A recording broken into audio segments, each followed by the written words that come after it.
신명기 8장 1절부터 6절입니다. 본문은 16절까지 제가 다루는데 제가 6절까지만 읽도록 하겠습니다. 내가 오늘 명하는 모든 명령을 너희는 지켜 행하라. 그리하면 너희가 살고 번성하고 여호와께서 너희의 조상들에게 맹세하신 땅에 들어가서 그것을 차지하리라. 내 하나님 여호와께서 이 40년 동안에 내게 광야길을 걷게 하신 것을 기억하라. 이는 너를 낮추시며 너를 시험하사 내 마음이 어떠한지 그 명령을 지키는지 지키지 않는지 알려 하심이라. 너를 낮추시며 너를 줄이게 하시며 또 너도 알지 못하며 내 조상들도 알지 못하던 만나를 내게 먹이신 것은 사람이 떡으로만 사는 것이 아니요 여호와의 입에서 나오는 모든 말씀으로 사는 줄을 내가 알게 하려 하심이니라. 이 40년 동안에 내 의복이 헤어지지 아니하였고 내 발이 부르트지 아니하였느니라. 너는 사람이 그 아들을 징계함 같이 내 하나님 여호와께서 너를 징계하시는 줄 마음에 생각하고 내 하나님 여호와의 명령을 지켜 그의 길을 따라가며 그를 경외할지니라. 아멘. 예전에 텍사스 중부에 있는 광야에 갈 기회가 있었습니다. 주차장에 내려서 그 사무실까지 걸어가는데 차도 없고 사람도 없고 아무런 소리도 들리지 않았습니다. 정말 말 그대로 사방이 조용하고 숨소리 외에는 어떤 소리도 들리지 않는 참 신기한 경험을 갖던 적이 있습니다. 그 사무실 입구에 이런 편말이 써 있었습니다. Be still and know that I am God. 너희는 가만히 있어 내가 하나님 됨을 알지어다. 사람 소리도 들리지 않고 차 소리도 들리지 않고 우리가 일상에서 들리는 여러 가지 그런 소리들이 들리지 않는 정말 한적한 광야에 딱 서 있으니까 정말로 하나님하고 나하고 그 관계 외에는 다른 어떤 관계도 없다는 그런 생각이 들었습니다. 하나님의 말씀을 잊고 지내고 분주해서 우리가 하는 많은 일들을 하다 보면은 하나님께 기도하는 것도 잊어버리고 또 말씀 보는 것도 잊어버리고 정말 그렇게 분주하게 살다가 이 광야와 같은 그런 곳에 딱 가 있으니까 아무것도 하지 않고 하나님께 기도할 수 있는 그런 시간을 가졌던 것이 참 좋았습니다. 그래서 많은 목사님들이 광야를 일컬어서 광야 학교라는 얘기를 참 많이 합니다. 광야 학교. 그 말은 광야에서만 배울 수 있는 무엇인가가 있기 때문이다라는 의미이죠. 우리가 살아가는 일상 속에서도 배울 것들이 참 많지만 그런 일상에서 배울 수 없는 특별한 그 무엇인가가 이 광야와 같은 삶 속에 있기 때문에 많은 목사님들이 이 광야를 일컬어서 광야 학교라고 얘기를 합니다. 그러나 이 광야는 익숙한 환경이 아닙니다. 굉장히 불편하고 부족하고 그래서 많은 사람들이 광야를 방문하는 거는 뭐 한두 번 괜찮지만 거기서 살고 싶어 하지는 않습니다. 이왕이면 광야에서 빨리 벗어나기를 원하지요. 그런데 우리의 삶을 돌아보면 때때로 우리의 삶이 이 광야와 같다라는 생각을 할 때가 참 많이 있습니다. 이민 초기에 정말 미국 생활에 적응하느라 많이 힘들고 어렵고 또 그런 시간을 겪고 이제는 어느 정도 적응한 분도 계시지만 또 여전히 또 어렵고 힘든 그런 상황들을 경험하는 분도 계실 걸로 압니다. 한국에 사는 분들이나 또 다른 세계 나라에 사는 분들은 미국에 살면서 자녀들을 또 영어로도 교육을 시키고 또 좋은 대학에도 보내고 이런 풍요로운 삶을 살게 만드는 이런 삶을 참 부러워합니다. 그런데 그런 삶을 누리기 위해서 우리가 보내는 하루하루의 삶은 정말 바쁘고 분주하고 하루가 어떻게 지났는지 모를 정도로 힘겨운 시간들이 반복되고 있습니다. 코로나 팬데믹으로 인해서 전 세계 수많은 사람들이 고통을 당하고 심지어 죽었고 또 요즘에는 오미크론으로 인해서 다시 예전처럼 또 힘들고 어려운 시간이 생길지도 모른다고 하는 그런 얘기도 심심치 않게 들리고 있습니다. 이렇게 보면은 참 우리가 사는 그런 삶의 모습들이 참 힘들고 여전히 어렵고 또 우리가 살아가는 그 미래에 대해서 안정을 또 보장하지 못하는 그런 어려운 상황을 우리도 보내고 있다는 생각이 듭니다. 그래서 많은 분들이 우리의 삶을 광야와 같다라고 얘기를 많이 합니다. 이처럼 우리의 삶이 광야와 같다면, 우리가 이 광야와 같은 삶을 살고 있다면 왜 우리는 광야와 같은 삶을 살게 될까요? 우리가 무엇인가 잘못해서 하나님이 우리를 그렇게 힘들고 고생스러운 것으로 우리에게 어려움을 주고 또 괴롭히고 또 고통을 주시는 것일까요? 어쩌면 우리가 실패한 인생을 살아서 광야의 삶을 사는 것이 아니라 하나님이 우리에게 주시는 더 다른 또 크고 놀라운 뜻이 있어서 이 광야와 같은 삶을 살 수 있다라는 생각도 해볼 수 있을 것 같습니다. 오히려 하나님이 우리에게 광야의 길을 걷게 하신다면, 광야의 인생을 살게 하신다면 그것은 하나님의 은혜를 누릴 수 있는 시간을 갖도록 또 준비하기 위해서인 것을 기억하시기 바랍니다. 만약에 우리가 광야의 인생을 산다면 그 시간은 은혜의 하나님을 만날 수 있는 시간이고 우리에게는 기회가 될 수 있음을 기억하시기 바랍니다. 하나님의 은혜를 또 광야의 인생을 통해서 주시는 하나님의 은혜를 이해하기 위해서 우리는 광야가 어떠한 곳인지 정확하게 알아야 됩니다. 2절에 보면은 약속의 땅 가나안으로 들어가기 바로 직전에 모세가 이스라엘 백성들을 다 불러 모아놓고 광야의 40년, 지나왔던 그 40년의 시간을 기억하라고 명령을 했습니다. 그런데 모세의 이 명령을 들은 사람들이 누구입니까? 출애굽 2세대들입니다. 출애굽 1세대들은 광야 40년 동안에 다 죽었습니다. 그리고 그들의 자녀들과 광야에서 태어난 사람들이 이제 가나안 땅을 바로 목전에 남겨두고 있습니다. 다른 말로 하면 광야에서의 삶이 이들의 인생의 모든 것을 차지하는 사람들에게 모세가 광야의 40년을 기억하라라고 얘기를 하고 있습니다. 그럼 이스라엘 백성들이 광야 40년 동안 그들의 삶 속에서 이 광야는 어떤 의미가 있는 곳이었을까요? 이 광야를 기억하라고 한다면 결국 어떠한 것을 기억하며 살아야 되는 곳이었을까요?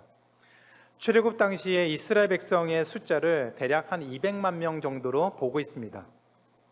그 200만 명이나 되는 사람이 이 광야에서 40년을 지낸다고 하는 것은 결코 쉬운 것이 아닙니다. 몇천 명만 돼도 숙박시설들을 찾는 것이 굉장히 어렵습니다. 그런데 200만 명이나 되는 사람들이 아이부터 시작해서 노인까지 모든 세대가 함께 움직이고 함께 공동생활하는 그 많은 인원들이 함께 움직이고 함께 거주한다는 것은 정말 쉽지 않습니다. 펜트하우스처럼 모든 시설들이 다 갖추어진 그곳에서 하룻밤 자고 나오는 것이 아니라 정말 아무것도 없는 그런 허벌판에서 40년이라는 시간들을 보내는 거 너무나도 어렵습니다. 물도 없어서 힘들기도 하고 음식을 구하지 못해서 어렵기도 하고 전갈로 인해서 생명의 위협도 느낍니다. 낮이면 덥고 밤이면 춥고 그로 인해서 사는 것도 정말로 힘이 드는 그런 시간들이었습니다. 그런 시간들을 보냈던 이스라엘 백성들에게 만약에 당신들 다시 한번 광야로 가서 살겠습니까? 라고 물어본다면 제 생각에는 만약에 제가 이스라엘 백성이었다면 막 손을 휘저으면서 절대로 그것은 안 된다라고 그렇게 얘기를 했을 것 같아요. 내가 죽으면 죽었지 절대로 광야로 가고 싶지 않다라고 그렇게 했을 것 같습니다.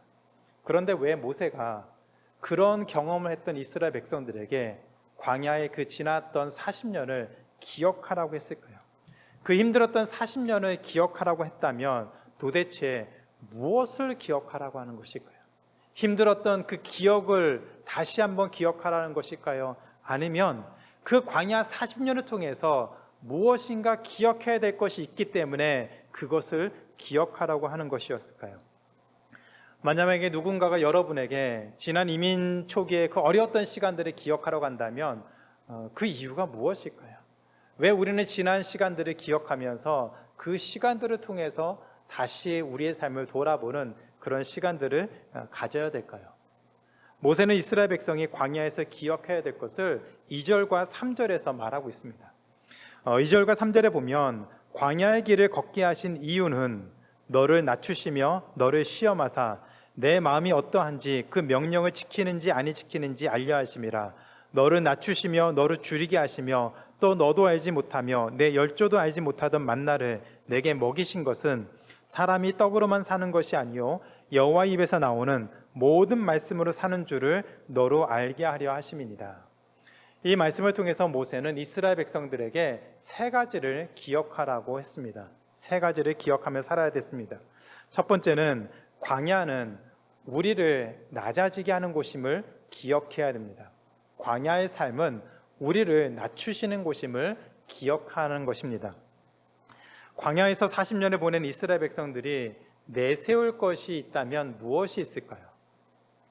40년 동안 나라를 세운 것도 아니었고 땅을 얻은 것도 아니었습니다.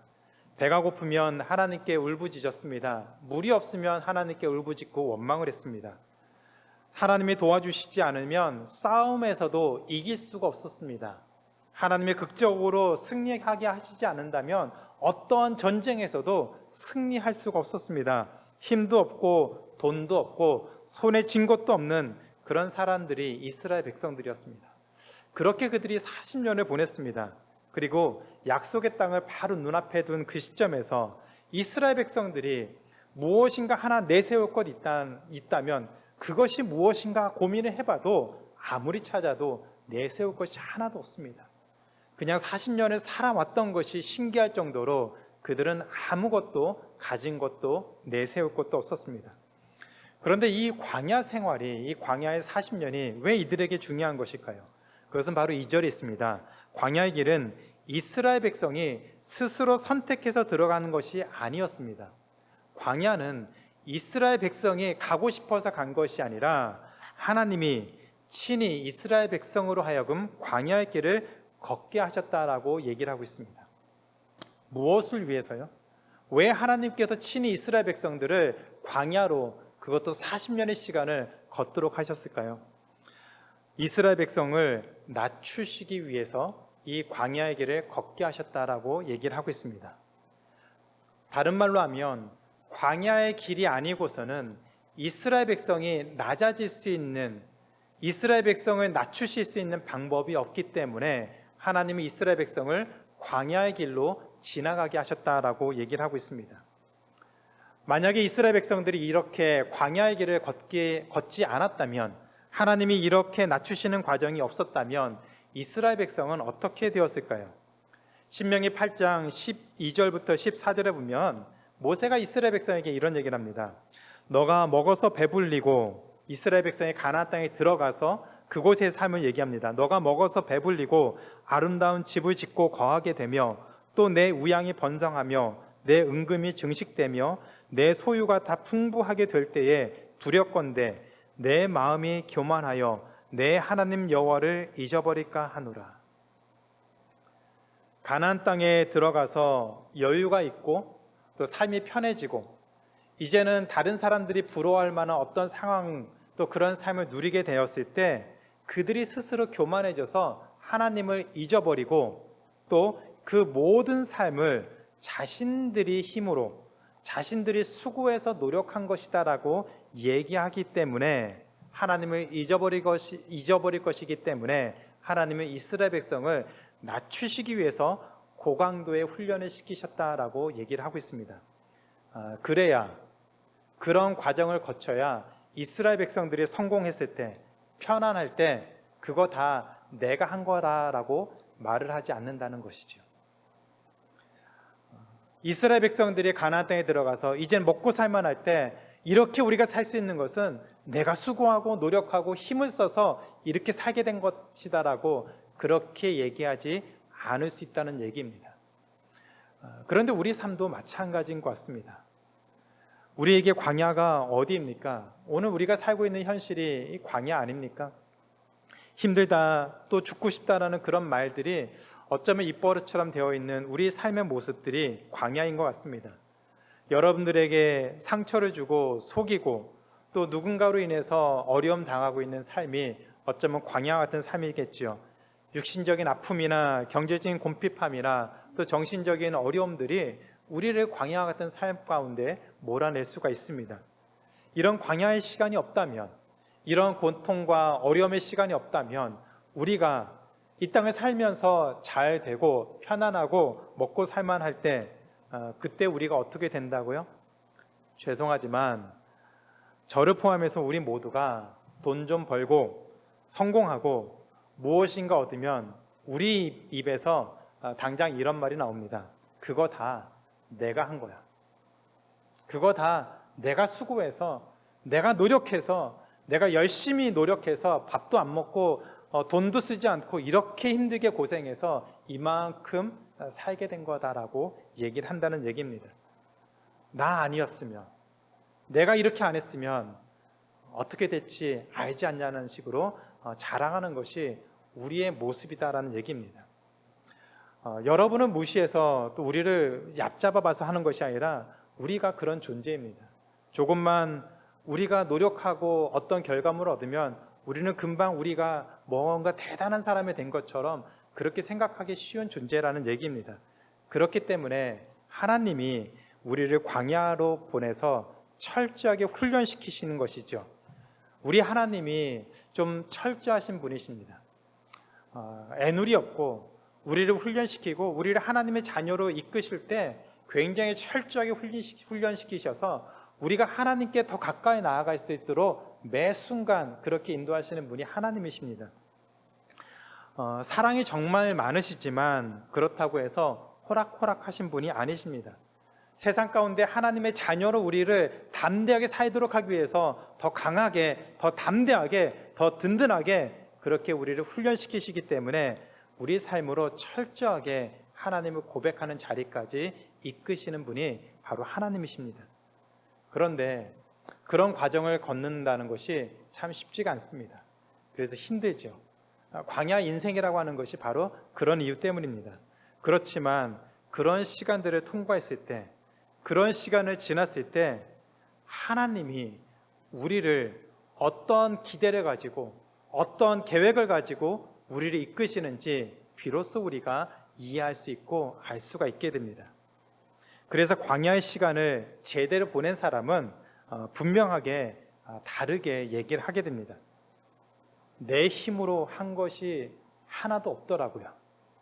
돌아보니까 나는 내가 정말 노력하고 애쓰고 바둥바둥 거리면서 산다라고 살았지만 돌아보니까 내 힘으로 된 것이 없더라고요. 정말 하나님의 은혜였습니다. 내 아이들이 이렇게 훌륭하게 건강하게 자란 것도, 그렇게 성장한 것도 돌아보면 노력한다고 노력했지만 나보다 더 하나님이 은혜를 많이 주셔서 이렇게 된 것입니다. 그것이 립 서비스가 아니라 진실로 우리가 하는 고백이 될 수가 있습니다. 우리가 이 광야의 시간을 제대로 겪었다면, 그런 시간이 정말로 하나님이 우리에게 주시는 은혜의 시간이라면 우리가 이루고 우리가 누리는 이 모든 상황들을 보면서 하나님이 하셨습니다. 그 고백을 할 수밖에 없는 그런 자리로 우리를 이끄십니다. 하나님이 그것을 기뻐하시는 것이죠.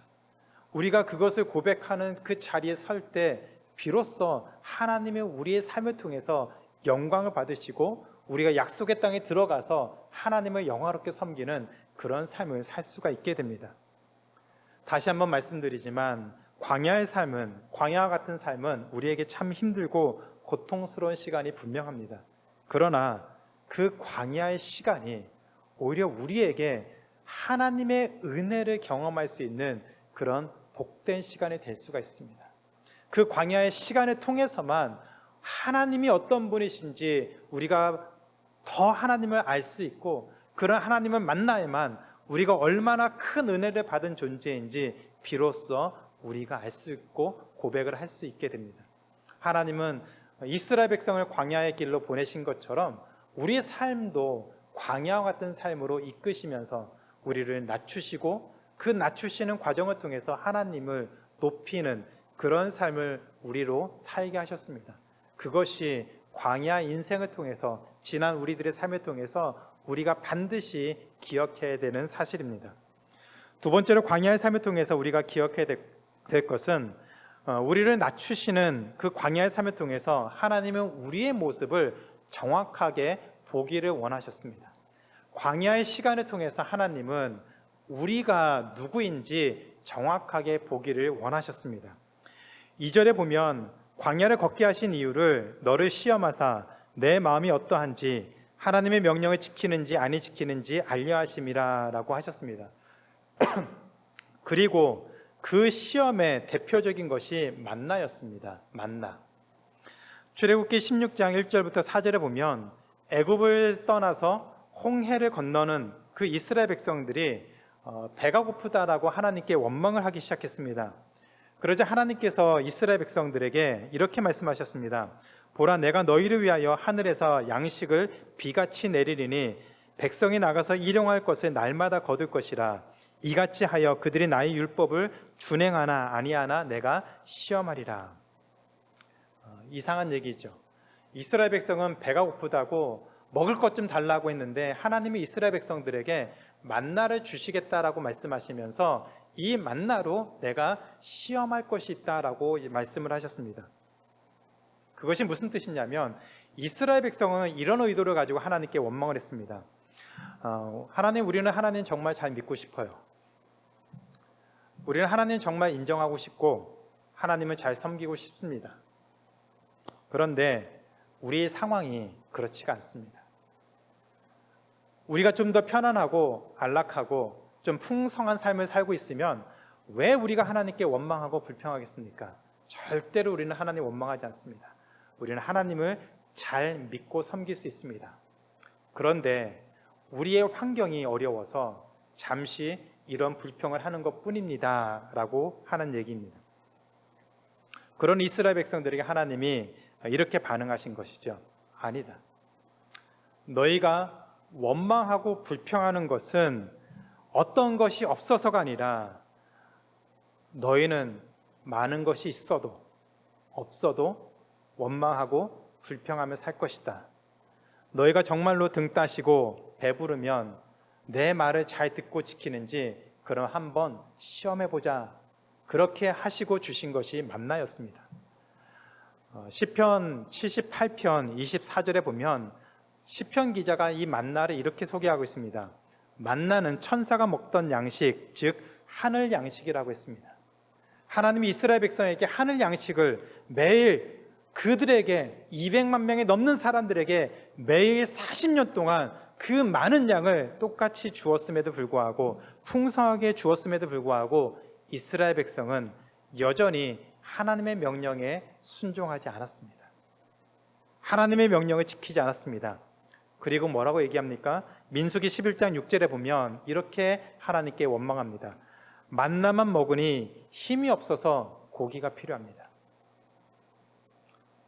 그래서 하나님이 주신 것이 메추라기였지요. 고기로 메추라기를 주셨습니다. 그럼에도 불구하고 이스라엘 백성은 여전히 불평하고 원망했습니다. 결국 이스라엘 백성은 하나님의 계명을 지키는 것을 철저하게 실패했습니다. 그런데 놀라운 것이 바로 여기 있습니다. 잘 들어보시기 바랍니다. 이스라엘 백성이 만나를 먹고 메추라기를 먹으면서도 실패하는 그 모습이 하나님이 이스라엘 백성에게 깨닫기를 원하시는 모습이었습니다. 이상하죠?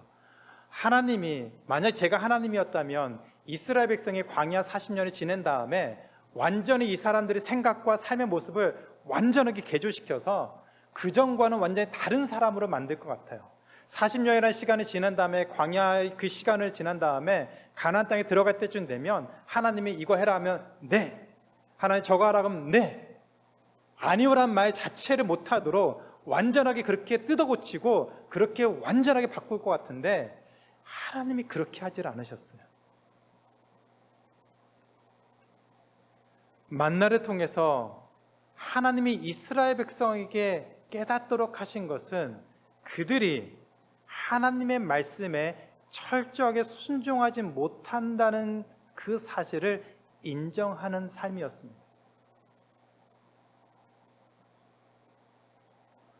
오히려 하나님의 말씀에 100% 순종하도록 만든 것이 아니라 여전히 광야에 40년을 보냈음에도 불구하고 여전히 하나님의 말씀을 순종하면서 살지 못하는 그런 존재, 그런 자신들의 모습을 이스라엘 백성들로 하여금 인정하도록 한 것이었습니다.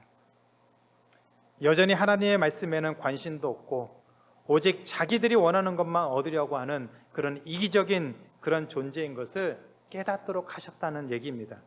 그런데 왜 이것을 깨닫는 것이 중요할까요? 왜 모세는 광야 그 40년이 지난 다음에 이 가나안 땅에 들어가는 그 이스라엘 백성들에게 바로 당신들이 그런 사람입니다. 우리가 그런 사람입니다. 그것을 기억해야 됩니다라고 얘기를 하고 있을까요? 그 이유는 그것이 바로 복음의 특징을 보여주기 때문입니다. 하나님이 광야를 지나서 이스라엘 백성들이 자신들이 얼마나 구제불능인지, 자신들이 여전히 하나님 말씀에는 관심도 없고 여전히 자기 원하는 대로만 살려고 하는 그런 사람인 것을 깨닫도록 하신 것이죠. 그런 자신들의 존재를, 그런 자신들의 모습을 알기를 원하셨습니다. 스스로 의인인 것처럼, 스스로 뭔가 잘하는 것처럼 생각하는 그런 사람들, 그렇게 행동을 할 수 있지만 그 안에 있는 그들의 본심, 그들의 본성을 정확하게 인정하라는 얘기입니다. 그것을 알아야 한다는 얘기입니다. 우리는 광야를 통해서, 때로는 고난을 통해서 우리가 완벽한 그리스도인이 되기를 기대합니다. 저도 정말 그렇게 되었으면 좋겠습니다. 사람이 정말 힘들고 어려운 일이 있으면 좀 변하고 예전과는 좀 다른 모습을 살아가서 이제는 정말 하나님을 참 믿는 그런 삶을 살았으면 좋겠는데 우리의 모습을 보더라도 그렇지가 않죠. 얼마 동안 유효합니다. 힘들고 어려운 일 당하고 그 하나님의 은혜로 그것에 벗어나면 그래도 얼마 동안은 하나님께 감사하고 그래도 하나님 말씀하시면 지키려고 하고 말씀대로 살려고 하는데 시간이 지나면 점점 잊어지고 하나님 말씀에 순종하지 않으려고 하고 또 그렇게 사는 것이 너무나도 자연스러운 우리들의 모습을 보게 됩니다. 그런 우리들의 모습을 인정하라는 것이죠. 그런 우리들의 모습을 우리가 바로 봐야만 비로소 우리가 은혜를 구하는 자리로 나아갈 수가 있습니다. 늘 우리는 핑계를 댑니다. 하나님, 제가 이렇게 사는 것은 이것이 없고 저것이 없고 지금 당장 몸이 힘들고 또 사는 게 힘들고 어려워서 또 해야 될 많은 산적한 일 때문에 지금 이렇게 사는 것이지 이 문제만 해결되면 안 그러겠습니다. 하나님 더 잘 믿고 더 열심히 충성스럽게 그렇게 하겠습니다. 그런데 그렇게 되면 좋지만 그럼에도 불구하고 여전히 우리 안에 있는 본성은 그렇지가 않다는 사실을 우리가 진심으로 인정해야 됩니다. 하나님 맞습니다. 여전히 우리는 죄악된 모습이고 여전히 우리는 우리의 본성과 우리의 욕심과 우리의 생각들에 가득 차여서 그것을 고집하면서 사는 존재가 바로 우리입니다. 그것을 우리가 인정해야 됩니다. 그래야 잘 기억하시기 바랍니다. 그런 상태가 되어야, 그런 삶을 살아야, 그런 자리로 나아가야, 그런 고백을 해야 우리가 죄를 지을 가능성이 아주 큰 죄인이라는 사실을 알아야 우리가 비로소 하나님의 말씀에 귀를 기울일 수가 있습니다. 우리가 그런 존재인 것을 알아야만 비로소 우리는 하나님의 말씀에 귀를 기울이고 하나님의 말씀에 순종하면서 살려고 한다는 것이죠. 우리가 얼마나 큰 실패를 밥 먹듯이 하는 그런 연약한 삶을 인정해야만 비로소 떡으로만 세상을 사는 것이 아니라 하나님의 말씀으로 세상을 살아야 된다는 것을 진심으로 고백하는 그런 삶을 살 수가 있습니다. 전에 영어권 2세 청년을 만난 적이 있습니다. 그 청년이 그 마약을 소지한 혐의를 가지고 경찰에 체포가 되어서 재판을 앞두고 있었습니다. 많이 불안해하고 많이 힘들어하는 청년이었습니다. 이 청년이 저에게 이런 얘기를 했습니다. 하나님을 알고 싶어서 누구보다 열심히 교회 활동도 하고 기도도 열심히 했는데 여전히 신분의 문제도 해결되지 않고 가정의 문제도 해결되기는커녕 더 절망적인 상황이 되었다. 그러면서 지난 7년 동안 나는 정말 열심히 몸부림치면서 그렇게 살아왔지만 신앙생활을 한다고 했지만 내 안에는 평안함도 없었고 즐거움도 없었다. 그러면서 이제 완전히 절망에 빠진 그런 삶의 모습들을 저에게 얘기를 했습니다. 그 얘기 들으면서 참 답답했습니다. 7년이라는 시간 동안 예배도 열심히 드렸고 앞에서 찬양팀도 인도하고 기도도 열심히 하고 또 교회 행사가 있으면 열심히 참석하면서 그렇게까지 했는데 그 7년 동안 한 번도 평안함이 없었고 기쁨도 없었고 즐겁지도 않았다라고 얘기를 했습니다. 저도 참 답답해서 계속해서 얘기를 이어갔습니다. 도대체 무엇이 문제인가? 그러면서 어느 한 부분에서 그 실마리가 풀리기 시작했습니다. 이 친구가 자기가 죄인이 아니다라고 생각하고 있더라고요. 그러면서 우리는 죄인이다라는 얘기를 하는 것을 정말로 싫어하면서 심지어는 소리까지 질러가면서 싫어했습니다. 오늘 저에게 이런 얘기했습니다. 왜 기독교인은 나를 죄인이라고 하느냐? I hate them. I hate such Christianity. 기독교인들은 자기만 옳다고 주장하는데 난 그게 지긋지긋하다. 그때 제가 깨달은 것이 있었습니다. 이 청년은 교회를 정말 열심히 다녔습니다. 제가 어떻게 다녔는지 들어보니까 정말 열심히 다녔습니다. 누구보다 기도도 열심히 했지만 복음을 몰랐습니다. 복음을 몰랐습니다. 신앙적인 열심이 있었지만 복음이 없었습니다. 우리가 하나님의 은혜를 필요로 하는 것, 왜 우리가 하나님의 은혜를 필요로 할까요? 경제적인 도움, 건강의 문제, 자녀의 문제, 신분의 문제, 그런 모든 것 때문에 하나님의 도움이 필요합니다. 사실 그렇습니다. 그런데 그것보다 더 중요한 것이 있죠. 우리가 하나님을 믿는 가장 중요한 것은 바로 복음이고 우리의 구원입니다. 그것이 없다면 우리가 신앙생활하는 것, 하나님을 믿는다는 것 자체가 의미가 없습니다. 제가 지난주에 전 그 문화부 장관이었던 이어령 교수의 그 신앙 고백하는 그런 프로그램을 보면서 그런 얘기 들었습니다. 한 그 사회자가 이어령 교수에게 그런 질문했습니다. 주변에서 왜 하나님을 믿느냐는 얘기를 참 많이 했다는 얘기 들었다고 합니다. 그분의 딸이 이민아 목사님이 암으로 죽었고 정말 이렇게 힘든 상황 가운데서 암으로 죽었고 그 딸 때문에 하나님 믿게 되었는데 그 딸이 암으로 죽었고 그리고 자신을 신앙적으로 인도해줬던 하용조 목사님도 암으로 돌아가셨습니다. 그렇다면 왜 하나님을 믿는 겁니까? 라고 주변에서 그렇게 물어봤답니다. 그때 그 이어령 교수가 이런 얘기를 했답니다. 내가 하나님을 믿었던 이유가 건강의 문제와 돈의 문제와 사회적인 지위의 문제와 잘 사는 거였으면 맞습니다. 나는 이런 상황이 되면 하나님을 안 믿었을 겁니다.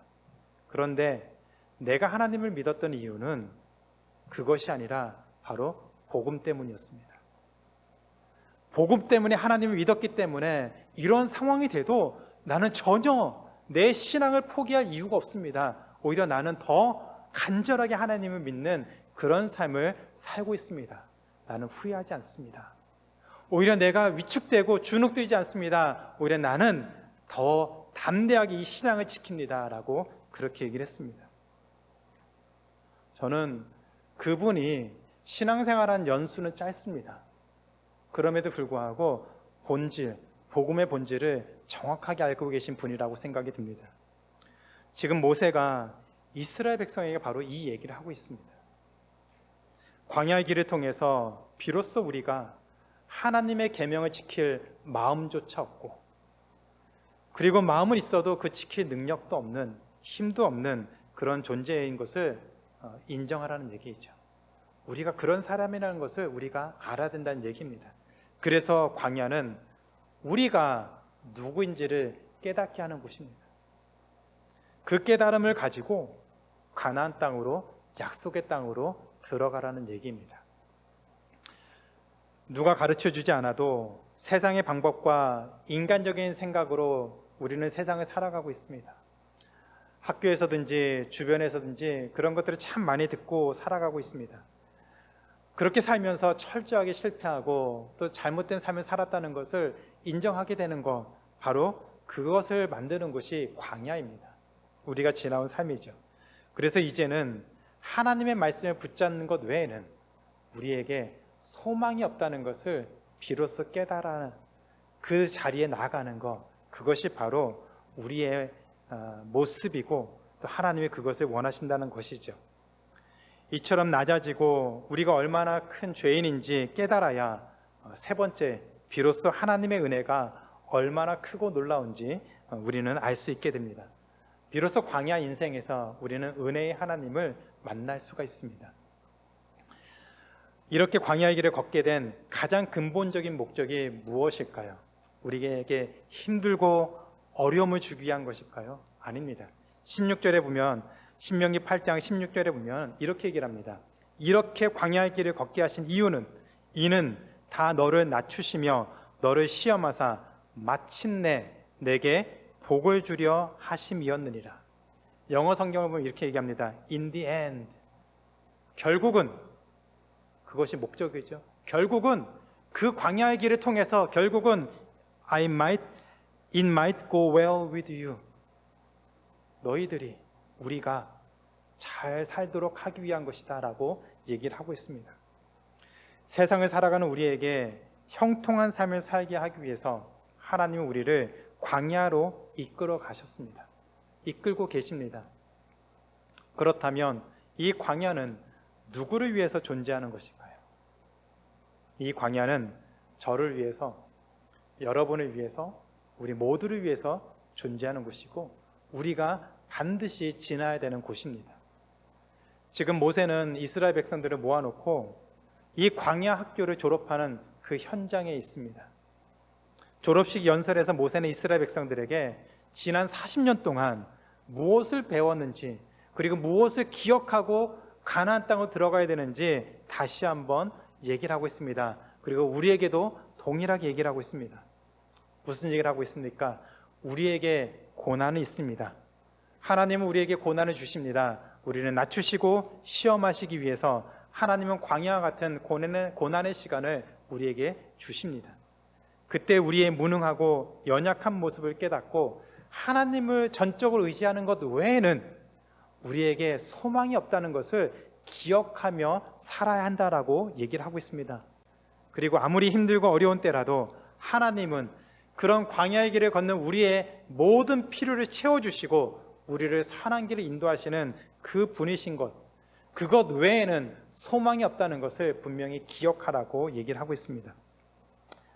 그래서 결국은 우리를 복된 길로, 하나님 우리에게 은혜를 넘치게 부어주는 그런 삶으로, 그런 길로 우리를 인도하시기를 원하신다. 그것이 하나님의 진심이라고 우리에게 얘기를 하고 있습니다.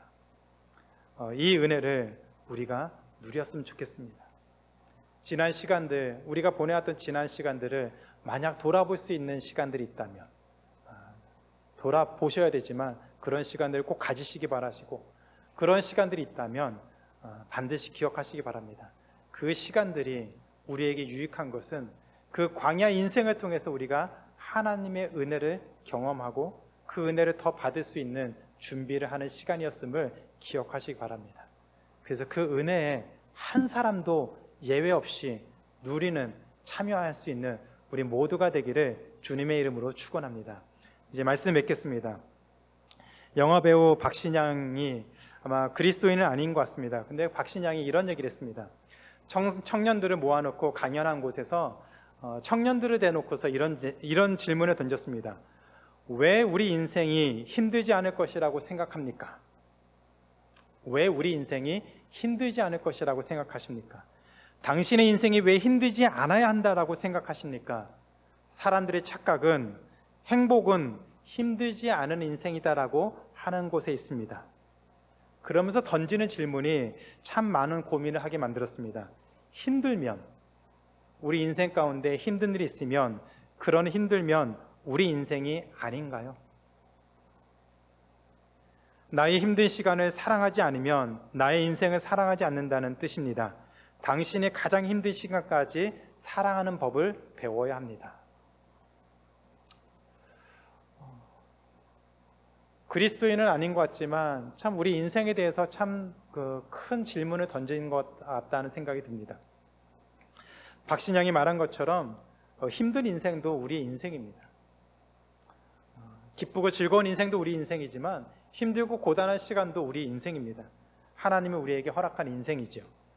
그런데 감사한 것은 그렇게 힘들고 어려웠던 그 광야의 시간이 어려웠던 것으로만 끝나는 것이 아닌 것이죠.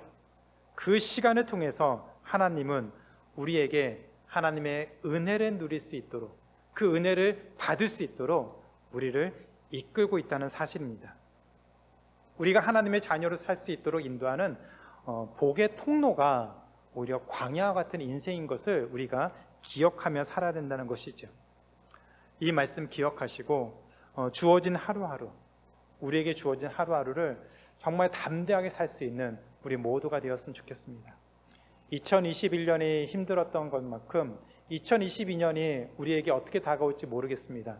그러나 분명한 것은 그 시간들 속에서도 지난 시간에 하나님 우리와 함께 하셨던 것처럼 여전히 하나님은 우리와 함께 하시고 마침내 in the end 우리에게 형통한 삶을 주기를 원하시는 분이 하나님이시고, 그 하나님이 우리의 하나님 되심을 고백하며 살아갈 수 있는 우리 모두가 되기를 주님의 이름으로 축원합니다.